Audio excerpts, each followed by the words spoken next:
Reels ആയിക്കോട്ടെ shorts ആയിക്കോട്ടെ കിടിലനായിട്ട് edit ചെയ്യണമെന്നുണ്ടെങ്കിൽ ക്യാപ്കട്ട് തന്നെ വേണം. ക്യാപ്കട്ട് പക്ഷേ നിങ്ങൾക്ക് ഇന്ത്യയിൽ നിന്നുകൊണ്ട് ഡയറക്റ്റ് ആയിട്ട് പ്ലേ സ്റ്റോറിൽ നിന്നോ ആപ്പ് സ്റ്റോറിൽ നിന്നോ ഡൗൺലോഡ് ചെയ്യാനായിട്ട് പറ്റില്ല. പക്ഷേ അതിനൊരു വഴിയുണ്ട്. ആ വഴി എങ്ങനെയാണെന്നുള്ളതാണ് നമ്മൾ ഇന്ന് നോക്കാനായിട്ട് പോകുന്നത്. ആദ്യം നമുക്ക് ആപ്പ് സ്റ്റോറിൽ നിന്നും എങ്ങനെയാണ് ഡൗൺലോഡ് ചെയ്യുന്നത് നോക്കാം. അതിനായിട്ട് ആപ്പ് സ്റ്റോർ ഓപ്പൺ ചെയ്യുക. അതിനുശേഷം നിങ്ങളുടെ ആ ഫോട്ടോ കാണുന്ന ആ ഭാഗത്ത് ക്ലിക്ക് ചെയ്യുക. അതായത് നിങ്ങളുടെ പ്രൊഫൈൽ ഓപ്പൺ ചെയ്യുക.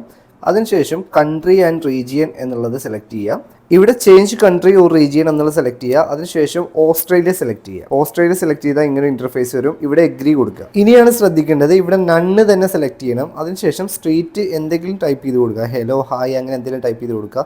പോസ്റ്റ് കോഡിൻ്റെ അവിടെ മാത്രം 9822 എന്ന് ടൈപ്പ് ചെയ്യുക. സിറ്റിയുടെ അവിടെ നമ്മൾ എന്തെങ്കിലും ടൈപ്പ് ചെയ്താൽ മതി. അതിനുശേഷം സ്റ്റേറ്റ് എന്നുള്ളിടത്ത് സൗത്ത് ഓസ്ട്രേലിയ സെലക്ട് ചെയ്യുക. ഫോൺ നമ്പർ നിങ്ങൾക്ക് ഇഷ്ടമുള്ള ഒരു നമ്പർ 7 ഡിജിറ്റ് നമ്പർ നിങ്ങൾക്ക് ടൈപ്പ് ചെയ്ത് കൊടുക്കാവുന്നതാണ്. ഇത്ര മാത്രം ചെയ്താൽ മതി. ഇതിനുശേഷം നിങ്ങൾ ആപ്പ് സ്റ്റോർ ഓപ്പൺ ചെയ്ത് അതിൽ ക്യാപ്കട്ട് എന്ന് സെർച്ച് ചെയ്ത് കഴിഞ്ഞാൽ നിങ്ങൾക്ക് ക്യാപ്കട്ട് ആപ്പ് അവിടെ കാണാനായിട്ട് പറ്റും. ഇനി ഡൗൺലോഡ് ചെയ്യുക, ഇൻസ്റ്റാൾ ചെയ്യുക. വീഡിയോ ഇഷ്ടപ്പെട്ട് കഴിഞ്ഞാൽ സബ്സ്ക്രൈബ് ചെയ്യാനും ലൈക്ക് ചെയ്യാനും മറക്കരുത്.